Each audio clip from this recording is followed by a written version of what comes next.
Estamos felices de una vez más estar en sus casas y estamos contentos por la presencia de Dios, y arrancamos este mes creyéndole a Dios y creyendo que cosas extraordinarias están por suceder. Estamos convencidos que estamos por ver cosas que no hemos visto y oír cosas que no hemos oído ni han subido al pensamiento del hombre que confía en Dios, que cree en Dios, porque estamos a la expectativa. Dios está por hacer cosas maravillosas y nos va a sorprender. A ti también te va a sorprender ahí donde te encuentras. Si sigues creyendo, si sigues insistiendo en hacer el bien, insistiendo y perseverar en su palabra, vas a ver el resultado de tu fe y Dios te va a bendecir. Les saludamos a aquellas personas que nos acompañan por primera vez. Esto es la iglesia en casa y estamos aquí clamando la presencia de Dios y listos para declarar una palabra sobre su vida. Sabemos que va a ser edificada, que va a ser edificado. Ahí donde se encuentre, le enviamos saludos a las personas que nos ven en distintos lugares, que se están conectando con nosotros, las iglesias de la red. Sé que Gente Nueva Tecama que está transmitiendo esta conferencia, así es que les mando un saludo a los pastores Manuel y Paz. Les bendigo y gracias a Dios por sus vidas. Y Gente Nueva Tecama, las personas que nos ven en distintos países también, les enviamos un saludo. Prepárese porque algo bueno le va a suceder hoy en este día. Y vamos a hacer nuestra declaración. Es una declaración poderosa basada en la palabra de Dios y en 4 pilares que son los que nos rigen como iglesia y que sabemos que es la voluntad de Dios. Hemos caminado años creyéndole a Dios por estas promesas, y estos se han convertido en un pilar para nosotros. Lo hemos hecho en una declaración de fe que también habla de los valores que nosotros tenemos como iglesia. Parte de esos valores están en esta declaración. Levante su Biblia, vamos a honrar la palabra. Yo le pido que levante su Biblia porque honramos la palabra, es nuestra norma de fe y conducta. Levante sus manos y todos juntos vamos a aclarar: creo en la salvación de mi alma, creo en la sanidad de mi cuerpo, creo en la prosperidad de Dios, tengo un propósito en la vida y algo bueno me va a suceder hoy, porque al que cree todo le es posible. Amén. Todo es posible para usted. Si puede creer a esta palabra, entonces Dios le va a sorprender. Hoy inicio una conferencia que probablemente la voy a continuar, va a ser en 2 partes. Y el título es Violencia en el Reino. ¿Cómo se llama? Violencia en el Reino. Y esto lo menciona en boca de Jesús. Esta frase la encontramos en Mateo capítulo 11, verso 12. Refiriéndose a Juan el Bautista, dice: desde los días de Juan el Bautista hasta ahora, el reino de los cielos sufre violencia y los violentos lo arrebatan.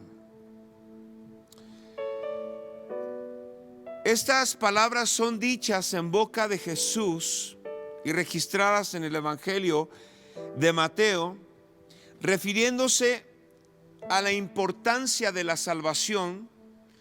Juan el Bautista preparó el camino para la salvación, el camino para el Mesías, reconocido como el mayor de los profetas por mismo Jesús. Juan el Bautista era la conexión del Antiguo y del Nuevo Testamento respecto a lo profético.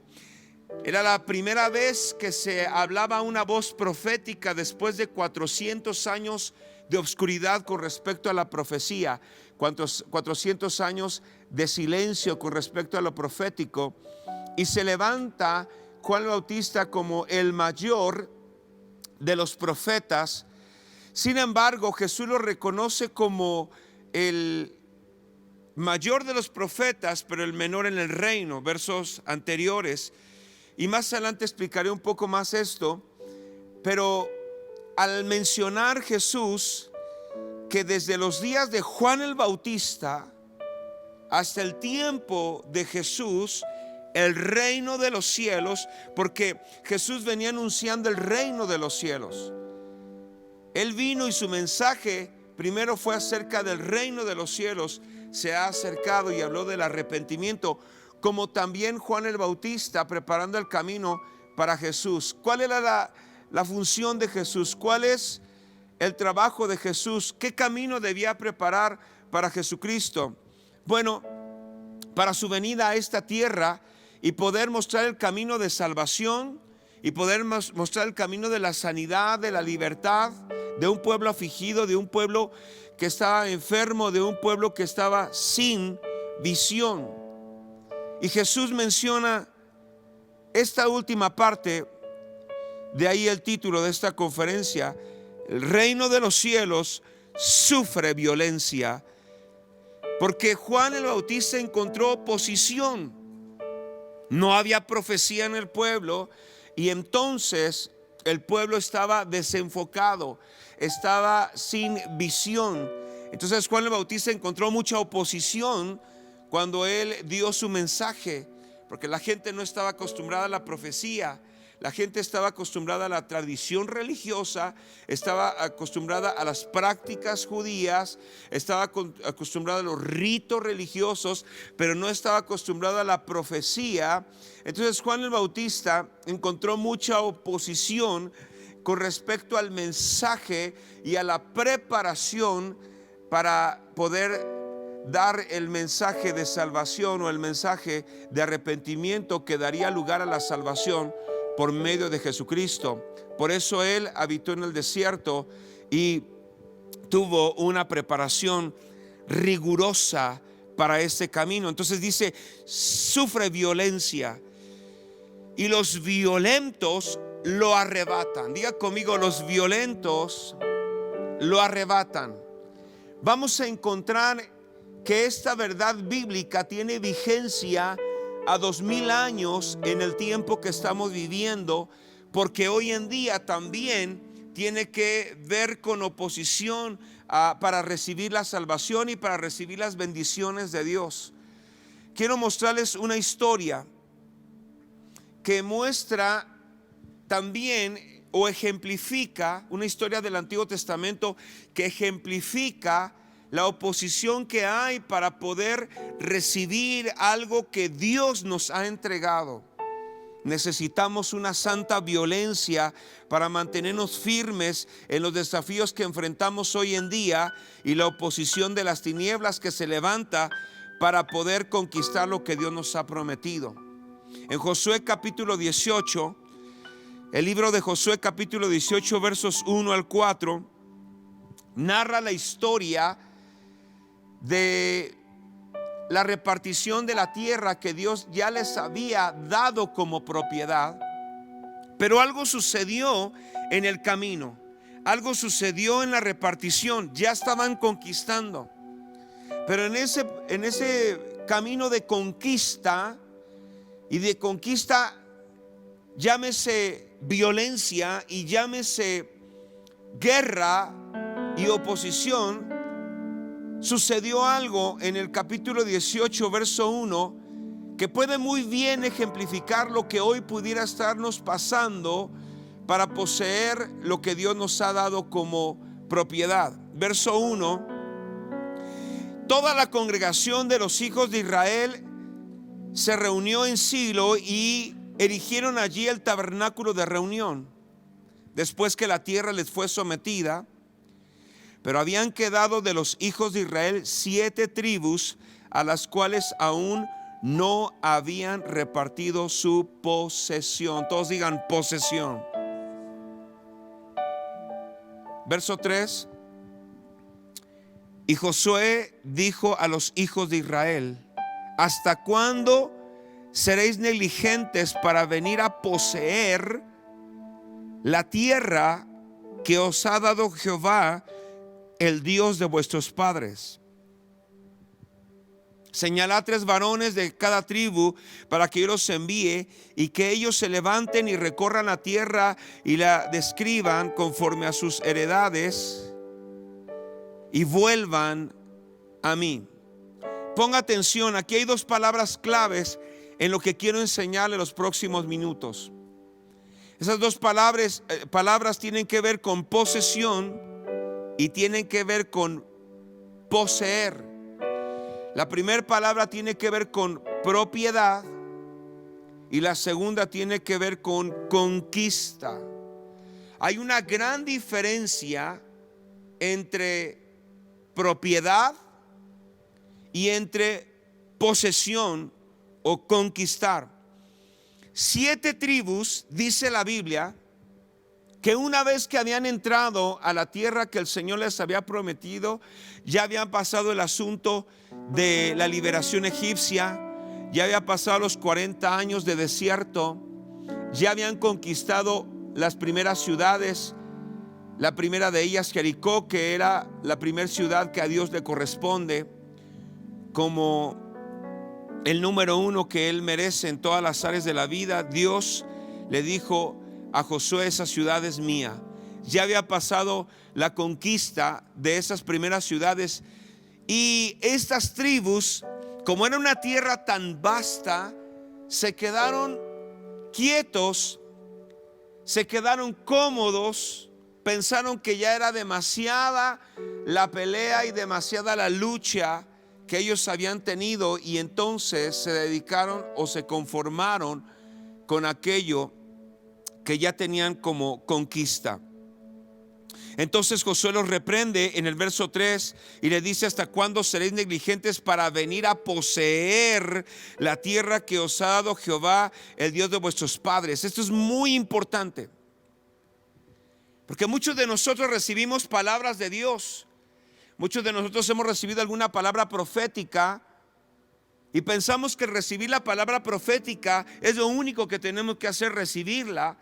Sin embargo, usted y yo estamos obligados para que esa palabra profética la poseamos conquistando, la poseamos en muchas ocasiones de una forma violenta, agresiva, radical, osada, valiente, poseer la palabra que Dios nos ha dado. Porque, como dice la Escritura, que el reino de los cielos sufre violencia. Todo lo que venga de Dios, empezando por la salvación, va a traer un conflicto espiritual, porque hay una oposición, porque hay un enemigo que no quiere nuestra salvación, que no quiere nuestro bienestar, que no quiere nuestra salud, sino que quiere ser esclavos o esclavizarnos, que quiere enfermarnos, que quiere empobrecernos cada día, como Madián en Israel. Dice la Biblia en Jueces que cada vez más lo empobrecía. Ese es el propósito del enemigo, y por eso hay violencia en el reino, y por eso hay oposición de las tinieblas, porque no quiere tu bienestar ni el mío. Israel se había conformado con cierta conquista y no había tomado todo lo que Dios le había prometido. Entonces se quedaron tranquilos, y el enemigo no se salió de las ciudades que eran de ellos. Mire, el libro de Jueces nos narra cómo estaban las ciudades que no estaban conquistadas, cómo estaban antes de ser conquistadas. Jueces 18:7 dice: entonces aquellos 5 hombres salieron y vinieron a Lais, y vieron que el pueblo que habitaba en ella estaba seguro, ocioso, confiado, conforme a la costumbre de los de Sidón, sin que nadie en aquella región les perturbase con cosa alguna, ni había quien poseyese el reino. Note esta frase: ni había quien poseyese el reino, y estaban lejos de los sidonios y no tenían negocios con nadie.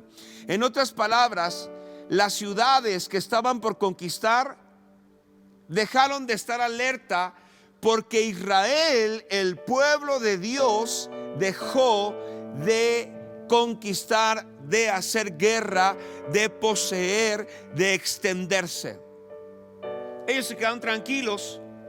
Se quedaron de ociosos porque, repito, la tierra era una tierra vasta, era una tierra que la Biblia dice o la describe como una tierra que fluye leche y miel, porque era una tierra vasta en sus recursos como en aquellas cosas que poseían. Entonces, ellos vivían bien. Dice que no tenían necesidad de hacer negocios con nadie porque vivían de lo que poseían. Como diríamos hoy en día, vivían de sus rentas ellos. No trabajaban, estaban de ociosos, estaban en los excesos.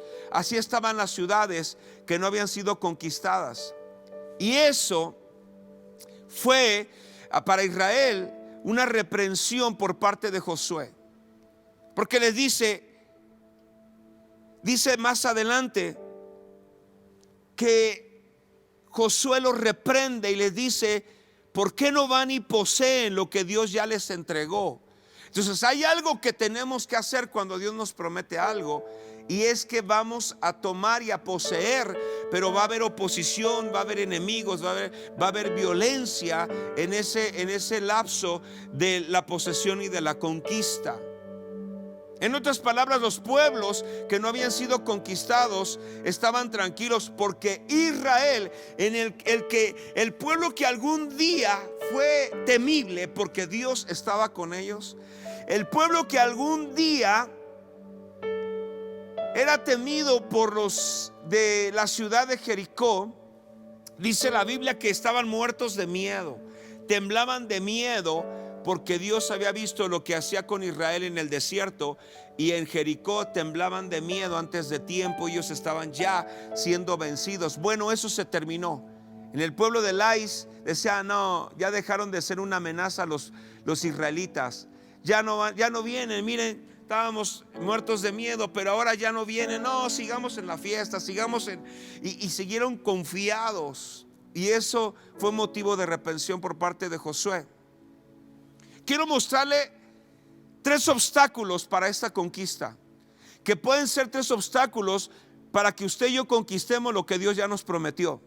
Porque, repito, una cosa es que Dios nos prometa algo y otra cosa es que lo poseamos. Lo primero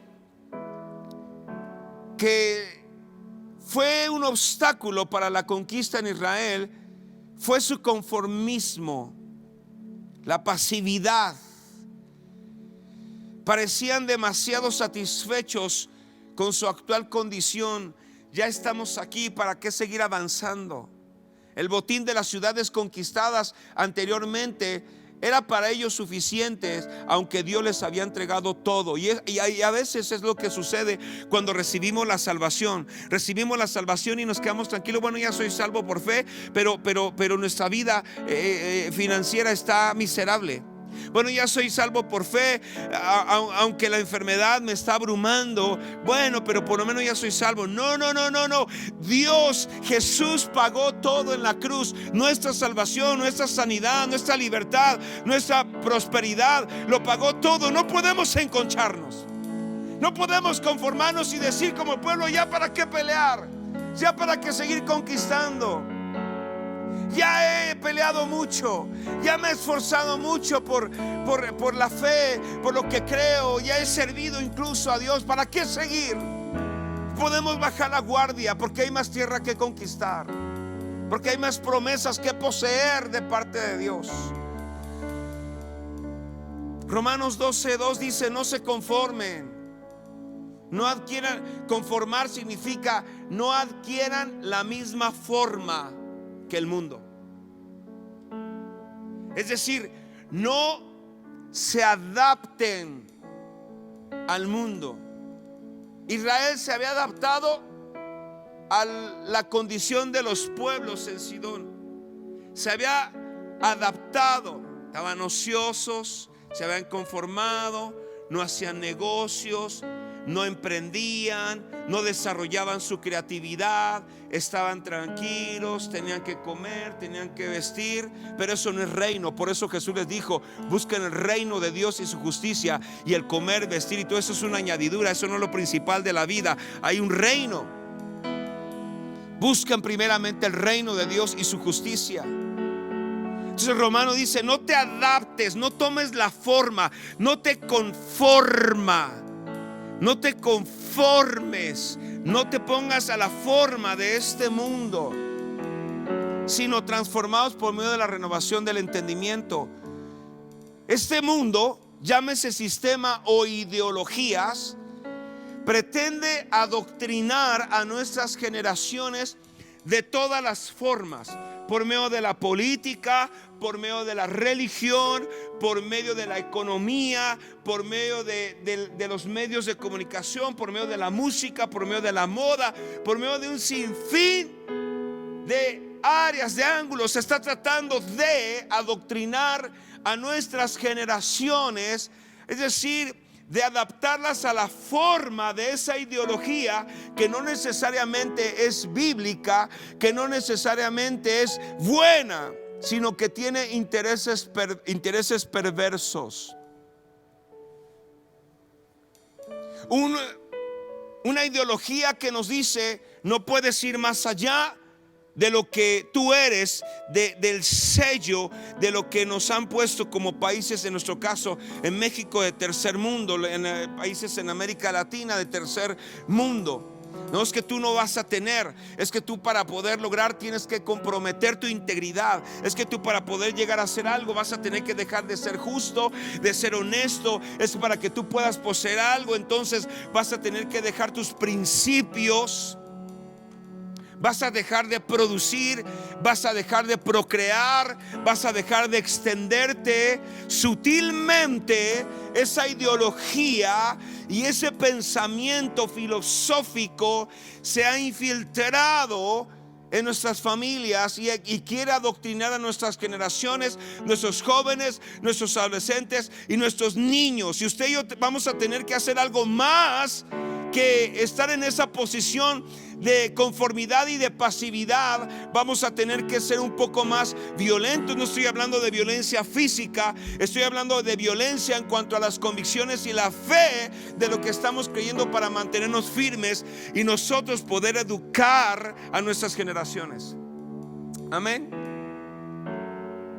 El enemigo no va a querer que avances. El enemigo no va a querer que te esfuerces. El enemigo no va a querer que poseas. Y usted y yo necesitamos poseer algo más de lo que hemos poseído. Ha sido bueno, pero hay más. Dígale que está a su lado: hay más que tenemos que poseer, que tenemos que conquistar. No es fácil, claro que no, pero ya Dios nos lo ha entregado. Ya Dios nos lo ha dado. Escuche esto: el enemigo de lo bueno es lo malo. El enemigo de lo mejor es lo bueno. Y el enemigo de lo excelente es lo mejor. ¿Por qué? ¿Cuál es la diferencia? Siempre va a haber oportunidad para que avancemos y no nos quedemos en una estación, sino que vayamos de lo malo a lo bueno, de lo bueno a lo mejor, y de lo mejor a lo excelente, y de lo excelente a lo glorioso, a lo divino.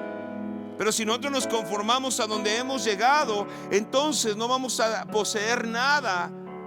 Sabe que en este mundo las cosas que están pasando no son del enemigo, no son del diablo. Dios las creó para nosotros. Este mundo no es de las tinieblas, este mundo lo hizo Dios para nosotros, sus hijos, su creación, los que estamos alineados y conectados con Dios. ¿Hasta cuándo vamos a poseer?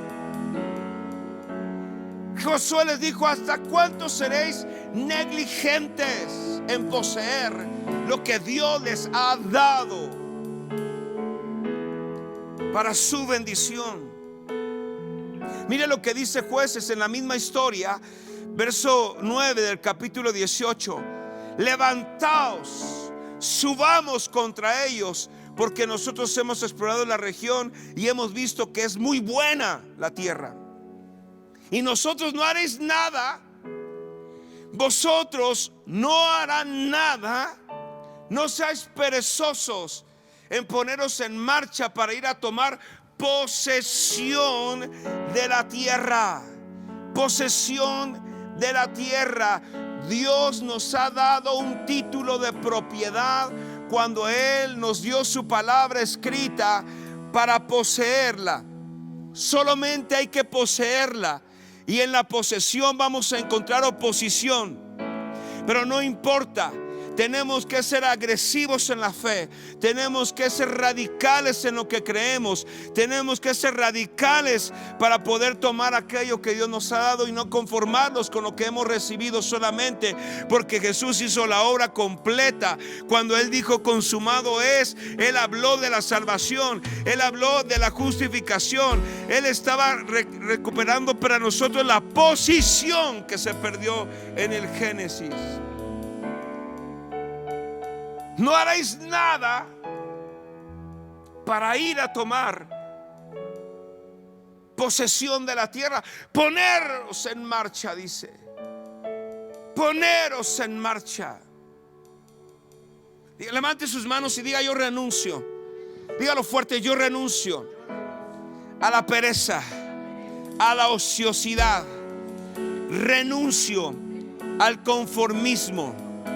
Renuncio al pecado y a las tinieblas que me rodean. En el nombre de Jesús, hoy me levanto como una persona diligente, entendida. En este tiempo me voy a levantar y voy a poseer lo que Dios me ha entregado. Lo creo y me esfuerzo para poseer. Amén. Número 3, el tercer obstáculo, o número 2, el segundo obstáculo para poseer es que va a haber problemas en el camino. Va a haber dificultades. Las dificultades que hay cuando vamos a poseer o cuando vamos a hacer algo que Dios nos dijo, no son una señal equivocada, sino es una señal positiva de que vamos por buen camino. Preocupémonos cuando no haya oposición. La Biblia menciona en Éxodo capítulo 5, cuando el pueblo va a ser liberado y Moisés va y les dice que libere a su pueblo de esa esclavitud egipcia. Entonces se levantó y se endureció el corazón de Faraón y le dijo: ¿saben qué? En el verso 7 del capítulo 5: de aquí en adelante no daréis paja al pueblo para hacer ladrillo como hasta ahora. Vayan ellos y recojan por sí mismos la paja. Verso 8: y les impondréis la misma tarea de ladrillo que hacían antes, y no le disminuiréis nada, porque están ociosos. ¿Cómo están? Por eso levantan la voz diciendo: vamos y ofrezcamos sacrificios a nuestro Dios. ¿Qué significa eso? Que cuando tú y yo vamos a hacer algo que tiene que ver con nuestra libertad, que tiene que ver con nuestra salvación, que tiene que ver con nuestra prosperidad, el enemigo te va a aumentar la carga. El enemigo se va a levantar como una oposición de problemas y dificultades para que no avances, para que no conquistes, para que no sirvas, para que no ores, para que no te santifiques, para que no crezcas espiritualmente. Se va a levantar un mundo de dificultades y podrías pensar que no es de Dios.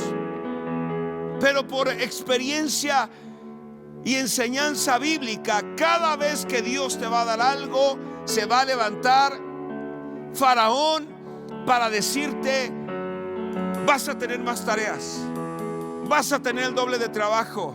Dice la Biblia que les dijo: ya no les den paja para hacer ladrillo de las ciudades que estaban construyendo. Ahora que la paja la vayan a conseguir al campo, se va a duplicar su trabajo.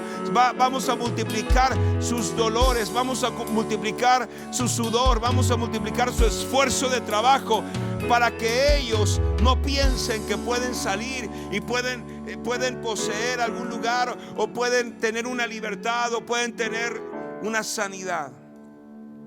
Estos están ociosos. El enemigo va a pensar que siempre las cosas de Dios no tienen sentido, no tienen valor. Es perder el tiempo. El orar es perder el tiempo. El leer, el meditar es perder el tiempo. Asistir a un lugar de reunión es perder el tiempo. Eso es lo que el enemigo va a lanzar a la mente cada vez que quieras hacer algo para Dios, cada vez que te quieras comprometer en algo para Dios o con Dios, o algo que quieras conquistar porque Dios te dijo. Siempre va a haber una oposición y el enemigo que te dice: no tiene sentido, eso no te va a dar nada de ganancia. Por eso el apóstol Pablo habla de que no nos adaptemos a la forma del mundo, sino que nuestra manera de pensar sea diferente. Dice que sea renovada para que sepamos cuál es la buena voluntad de Dios, que es agradable y perfecta. Se necesita renovación de mente, se necesita desintoxicación de ideas, se necesita desintoxicación de filosofías humanistas, antibíblicas. Se necesita una desintoxicación de muchas cosas que sabemos y que nos adoctrinaron desde niños para no avanzar y no emprender y no crecer, para entonces saber que la voluntad de Dios es que en este tiempo, en tiempos de crisis, en tiempos de dificultad, Dios nos va a hacer ensanchar, Dios nos va a hacer poseer, Dios nos va a hacer multiplicar, Dios nos va a hacer alcanzar aquello que nos ha prometido. Pero se necesita algo más que lo que hemos hecho ahora. Se necesita violencia en el espíritu, se necesita determinación, se necesita valentía, porque la Biblia dice que de los valientes es el reino. La Biblia dice que usted y yo somos más que vencedores. Así es que vamos a tener que hacer algo más que lo que ahora hemos hecho. Alguien diga amén, reaccione y diga: yo creo esa palabra. Yo me estoy empezando a poner, me está entrando una violencia santa. Estoy empezando a percibir una violencia santa que está despertando a mi espíritu para saber lo que Dios tiene para mi vida. Y lo que Dios tiene para mi vida es mejor que lo que ahora poseo. Me voy a levantar para poseer, me voy a levantar para ir a conquistar aquello que Dios me ha prometido. Yo no sé si usted tiene promesas de Dios, pero yo tengo grandes y preciosas promesas de parte de Dios. ¿Y sabe qué? Las voy a poseer, las voy a poseer porque Dios ya me las ha entregado. Alguien diga amén a esto. Alguien diga: yo voy a poseer lo que Dios me ha prometido. Tercer obstáculo para conquistar es la ignorancia. Si Dios, por su gracia, nos ha entregado un título de propiedad de una buena tierra, de una Canaán celestial, pero si somos negligentes en no tomar las promesas que Dios nos ha dado, de ignorar lo que Dios nos ha entregado, sabe que en la Biblia tenemos miles de promesas, 8,000 para poder poseerlas. Muchas se cumplieron en Jesús, en la salvación, en la redención, en la justificación, en la santificación. Ya se cumplieron. Pero hay otras promesas, como la de posicionamiento en el diseño original, que usted y yo necesitamos poseer. La ignorancia de ello hace que nosotros vivamos miserables, hace que nosotros vivamos en pobreza. Tenemos que ir más allá y renovar nuestra mente para saber cuál es la voluntad de Dios, que es buena, agradable y perfecta. El profeta Oseas, con tristeza, habla en 4:6 de su libro: mi pueblo fue destruido porque le faltó conocimiento. ¿Cuántas promesas sabemos de Dios? Ante cada dificultad hay una promesa de parte de Dios. Ante cada oposición o ante cada situación que vivimos, hay una promesa de parte de Dios. Hay una palabra de parte del cielo. O sea, dice: mi pueblo fue destruido porque le faltó conocimiento. Por cuanto desechaste el conocimiento, yo te echaré del sacerdocio, y porque olvidaste la ley de tu Dios, también yo me olvidaré de tus hijos. Por cuanto desechaste el conocimiento. ¿Cuántas promesas tenemos? ¿Qué tanto sabemos de Dios? Y yo entiendo que a Dios no se le estudia, se le experimenta. Pero para poder experimentarlo, usted y yo tenemos que conocer su carácter. Y la Biblia habla de su carácter. ¿Cuántos conceptos equivocados tenemos de Dios? Creer que la voluntad de Dios es que seamos pobres, y no es así. Sabemos, porque la Biblia lo menciona, que la pobreza es una maldición, pero vivir pobre es una condición.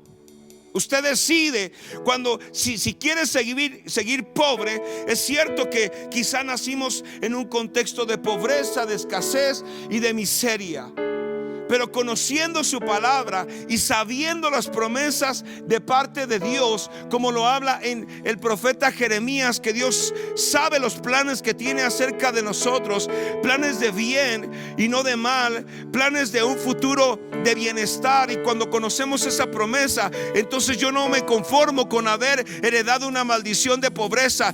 Yo creo que la palabra de Dios es verdad y Dios quiere, y Él me dice que mi futuro va a ser un futuro glorioso. Yo le creo a Dios, por tanto renuncio a la miseria, por tanto renuncio a la maldición de la pobreza, por tanto renuncio a vivir escasamente, por tanto renuncio a vivir al día, porque Dios me dijo que yo viviré y mi futuro será de bienestar. Entonces yo le creo, y a partir de hoy empiezo a caminar, empiezo a poseer, empiezo a anhelar, empiezo a tomar por fe todo lo que Dios me ha prometido con respecto a mi prosperidad. Amén.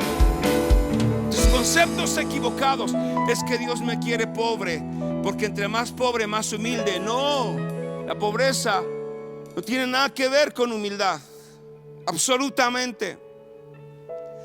Conceptos equivocados de Dios, como es que Dios ya no me va a perdonar, he hecho tantas cosas malas que no creo que Dios me perdone. Mentira. La Biblia nos habla en 1 de Juan, dice: hijitos, no pequen, pero si pecan, abogado tenemos para con el Padre Celestial, a Cristo Jesús. Si tú has pecado, tienes un abogado delante del Padre Celestial. Y si hay arrepentimiento, entonces hay perdón de pecados, porque no hay pecado que Dios no pueda perdonar. No hay pecado que no pueda ser lavado con la preciosa sangre del Señor Jesucristo. No hay pecado. Entonces, conceptos equivocados de Dios, ignorancia acerca de las promesas de Dios, hace que no conquistemos lo que Dios nos ha entregado. Conceptos equivocados de Dios, que Él es limitado o está limitado. Quizá no lo decimos así, pero lo pensamos, y cuando llegamos a expresar: bueno, es que yo le he pedido a Dios, pero quizá el Señor está tan ocupado en otros asuntos más importantes de su reino, que lo mío, bueno, no es tan grave. Mentira, ignorancia bíblica. Dios tiene todo el poder. Él tiene un poder ilimitado para proveer. Él no escasea. Él no tiene pérdida.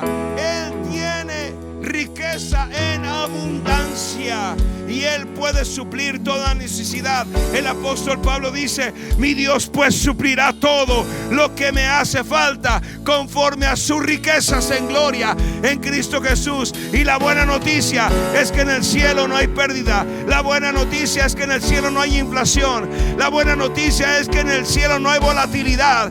La buena noticia es que en el cielo hay sobreabundancia y riquezas de parte de Dios. Si tú y yo estamos confiando, entonces vamos a recibir de parte de Dios lo que estamos creyendo. Mi Dios pues suplirá. Levante sus manos y diga: mi Dios pues suplirá.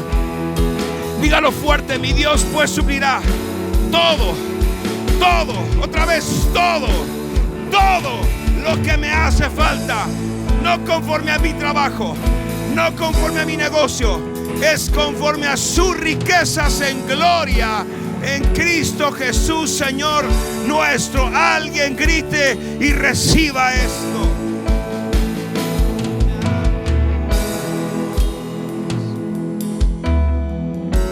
Tremendo.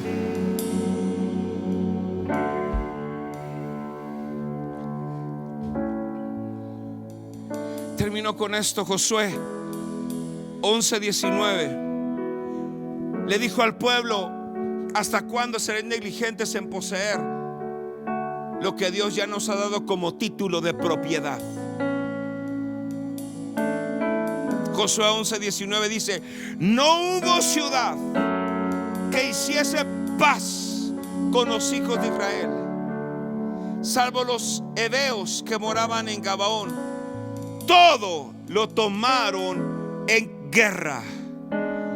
Todo lo tomaron por la fuerza. Todo lo tomaron violentamente.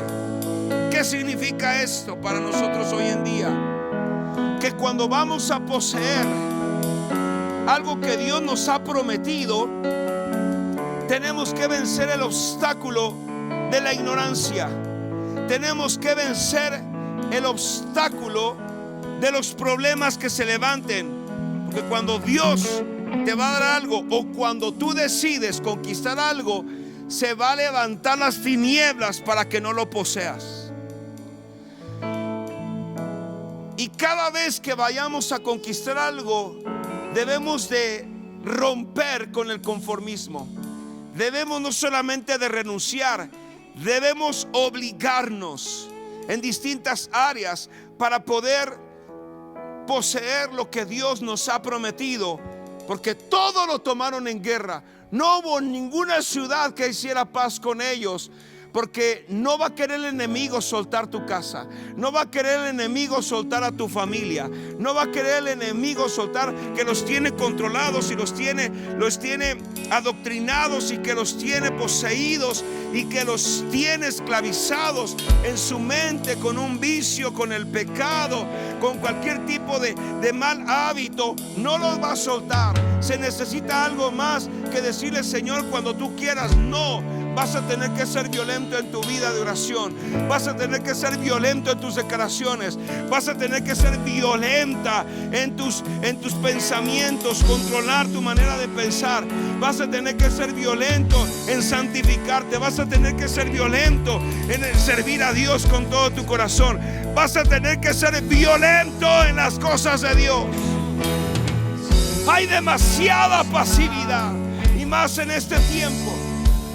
Más en este tiempo donde la gente en su casa dice: bueno, pues hasta que nos diga cuándo llega la vacuna, y esperando las indicaciones de las autoridades. Y en ese tiempo te tranquilizaste demasiado y se enfrió tu amor por Dios, y la fe dejó de crecer y dejaste de avanzar.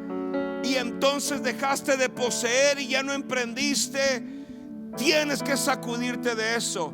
Tienes que liberarte de esa pasividad, de esa ociosidad. Tienes que liberarte de ello, porque tu naturaleza es de conquista. Dice la Biblia en Génesis 1, Dios les dijo: y ustedes señorearán la tierra, la sojuzgarán la tierra. Esto habla de autoridad. Esto no habla de estar sometidos a un sistema, ni de estar sometidos a un pensamiento. Esto habla de estar conquistando y de estar señoreando lo que Dios nos entregó por posesión.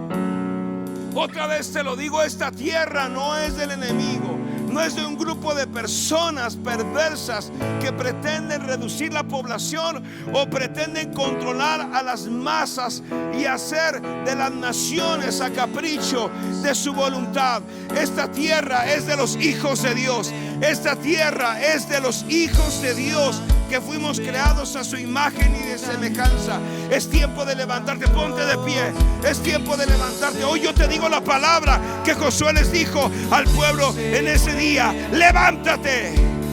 Otra vez te lo digo: levántate para ir a poseer la tierra que Dios te ha entregado. Subamos, vayamos y poseamos por fe las promesas que Dios nos ha dado. Porque nuestra decisión, porque nuestra valentía, porque nuestra determinación va a afectar a nuestros hijos, va a afectar a los hijos de nuestros hijos, va a afectar para bien a nuestras generaciones. Así es que pongámonos de pie, seamos violentos para las cosas de Dios, seamos apasionados para las cosas de Dios, seamos radicales y ociosos, porque lo mejor está por venir, porque Dios solamente entrega la tierra a quien está dispuesto a violentar y poseerla, en el nombre de Jesús, en la fe y en la promesa que Dios nos ha dado. Tu reino se mueve, Sí, en ti está nuestra esperanza. Oh gran Dios, cerrado se abre, tu reino se mueve aquí. Está nuestra levante sus manos ahí donde se encuentra. gran Dios. Usted no va a ser una persona valiente para las cosas de Dios si no lo hace con Jesús. No es en la fuerza de voluntad, no es por el conocimiento humano o académico que tengamos. Se necesita algo más que eso. Se necesita la fe, porque la fe va más allá de la razón, del pensamiento. Se necesita una palabra del cielo, de la boca de Jesús, que lo encontramos en la Biblia. Se necesita tener a Cristo y juntos el poder tomar y el poder conquistar aquello que Dios nos ha prometido. Hay muchas promesas, hay mucha tierra en promesas que conquistar. Y este es el tiempo, en el año de su reino, se necesita violencia en la fe. Se necesita radicalidad en el compromiso y en la consagración para las cosas de Dios. Si tú quieres ser esa persona comprometida con Dios, necesitas tener a Cristo y hacerlo junto con Él, porque ya es demostrado que en la fuerza propia no podemos, pero con Dios todo lo puedo en Cristo que me fortalece. Levante sus manos y diga: Cristo Jesús, ven a mi corazón. A partir de hoy te confieso como mi único Señor y mi único Salvador. Creo que tú fuiste a la cruz y con tu sangre, con tu muerte, me diste acceso a la eternidad, al Padre Celestial. Hoy me comprometo a caminar para conquistar, a vivir para conquistar. Gracias, Jesús, por tu sacrificio. Todos digan fuerte, levanten sus manos. Creo que a partir de hoy mi nombre es conquistador, mi nombre es valiente, mi nombre es radical para las cosas de Dios. Creo que lo mejor está por venir. Creo que Dios me va a sorprender en este tiempo, porque creo a su palabra y creo a sus promesas. Creo por mi casa, creo por mi descendencia. Yo y mi casa serviremos al Señor. Lo creo, lo creo. Otra vez diga: lo creo. Y voy a hacer todo lo posible para poseer lo que Dios ya me entregó. Mantenga sus manos levantadas. Padre, en el nombre de Jesús, de acuerdo a esta palabra, declaro que la sanidad les pertenece. Ahora, en el nombre de Jesús, toda enfermedad, toda persona que está postrada en enfermedad, en el nombre de Jesús, se va toda enfermedad. Ahora declaro la sanidad del cielo, que es una tierra que te corresponde. Recibe la sanidad del cielo, recibe la paz de Dios, recibe el reposo de Dios en tu vida. Ahora, en el nombre de Jesús, en el nombre de Jesús, se disipa todo temor y toda ansiedad se disipa, toda depresión. En el nombre de Jesús declaro libertad sobre tu vida. Ahora declaro que esta palabra entra no solo a tu mente, llega a tu espíritu, estremece todo tu cuerpo y trae vida a tus huesos. Ahora declaro fuerzas multiplicadas para ti. Si tú has enfermado y has quedado débil por esta enfermedad, ahora pido del cielo fuerzas multiplicadas. La palabra viva que has recibido entra en tu cabeza recorre todo tu ser y llega hasta tus pies para que tú te levantes, camines, creas y poseas lo que Dios te ha entregado. Amén y amén. Dale un aplauso fuerte al Rey de Reyes.